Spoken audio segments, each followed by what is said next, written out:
Time for the West.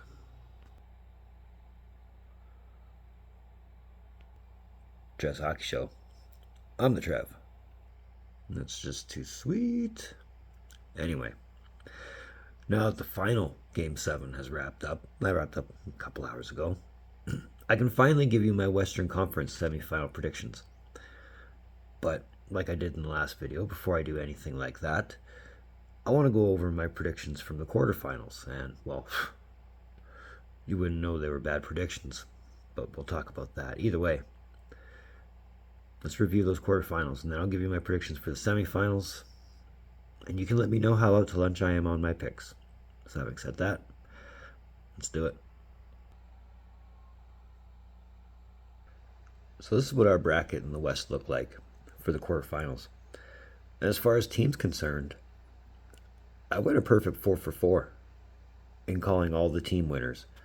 As far as games played was concerned, I missed the mark on one, that being Winnipeg, Colorado. This has to be my best year that I can think of when it comes to these bad predictions. The fact that I'm batting 1,000 as far as teams is concerned and 750 as far as games played in the West. Overall, in total, that's a 4 for 4 to go with my 3 for 4. Makes me a 7 out of 8 as far as calling the predictions right. Now, I'm going to give some of my thoughts on each individual series before I give you my predictions for the Western Conference semifinals, so let's break it down. The only LTIR joke I'm going to throw in on this is just because you can, and just because it worked twice for Tampa and worked once for you, doesn't mean you should keep going back to the well. Eventually, teams will figure you out. And not only that, Dallas is playing very strong, and where they left off in the regular season has carried over nicely into the postseason. Just wish Duchesne would score more. I honestly thought this one was going a full 7.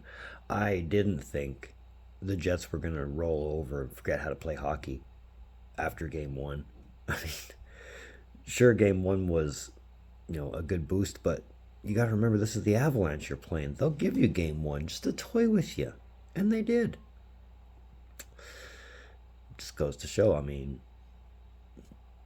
when you consider all your options, always consider the option that you should still play. Now, this one was a fun series, mostly because Nashville actually played like they wanted to play. I mean, I know before I decided to take that year season-long break, I wasn't even picking Nashville to make the playoffs. I wasn't picking Vancouver to win the division, but here we are. Either way, I mean, a fun series to watch. It went as expected. I mean, Game 6 shutout was nice, but we'll talk about the Canucks in a bit. Now, as far as predictability was concerned, there was no doubting the outcome of this. I mean, yeah, the Oilers were going to win. Yeah, the Kings did not have an answer, not just for McDavid and Draisaitl, but for Hopkins and Kane and Perry and Hyman. There's just too many things the Kings did not take account for, and they paid for it. Unfortunately, they paid for it for the third straight season. So, what's going to change in LA? That's something we got to consider now, isn't it? But let's talk about the semifinals. So your semifinal bracket looks a lot like this. So this one, I'm not gonna lie, is really, really tough to call. I mean, I'm still wondering if I'm making the right choice in my pick. I mean, my favorite storyline coming into this is it's the wife's boy against the wife's team. The wife's a huge Duchesne fan and also a big Avalanche fan. And that's where the storyline kind of ends on my end anyway, but it's very real. I mean, here's Duchesne, a guy that was traded out of Colorado. The Avs won the cup without him, and now he's playing them in the playoffs where it matters. Do I think that's going to be the motivation for Duchesne? Absolutely. For the Stars, I don't think they need the motivation. They got everything clicking on all cylinders. Ottinger, Heinz, Wyatt Johnson, for that matter. Duchesne can, as soon as he decides he wants to start scoring, can be on a roll. As much as I might catch some heat on this, I'm going Dallas in 6. And I think whoever wins this series, they should be considered a strong lock for the Stanley Cup final. I'm calling that right here and now. But ultimately, I think it's going to be a case of the Avs won't rest on their laurels, but they will get outplayed severely. And whether that translates into the ice or not, I don't know, but it's going to be a great series to watch. Now, if you live in Canada, this has to be a heartbreak series. You got two Canadian teams fighting for a chance to go to the Stanley Cup final. So after this series, there will only be one Canadian team left in the playoffs. And for Vancouver, if they plan to escape this, they need to think of the things that the Kings didn't consider. How do you shut down not just McDavid and Draisaitl, but Perry and Kane and Nuge and Hyman? And if Nurse decides he wants to start being the defense he's worth, the payment he's getting paid, great. On top of that, how long is Demko out for? And is the goalie tandem you got going right now? I mean, DeSmith's a good goalie. Don't get me wrong. And I don't even remember the name of the kid who got the shutout in Game 6, but he could be dependable. But can he be a long-term fit?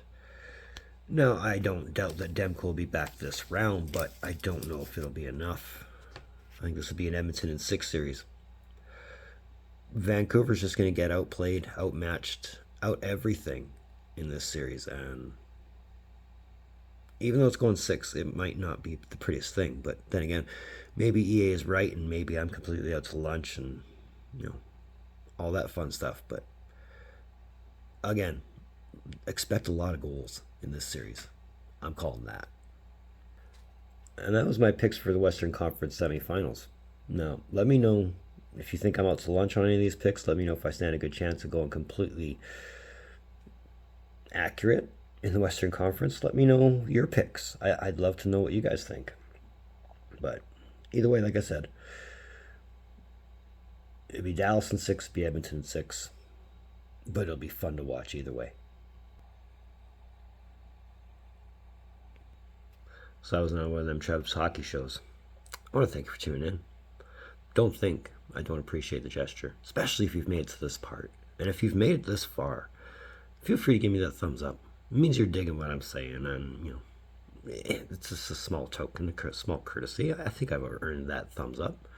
If you want to, if you haven't considered by now, if you haven't done it by now, we're on a mission to 500 subs.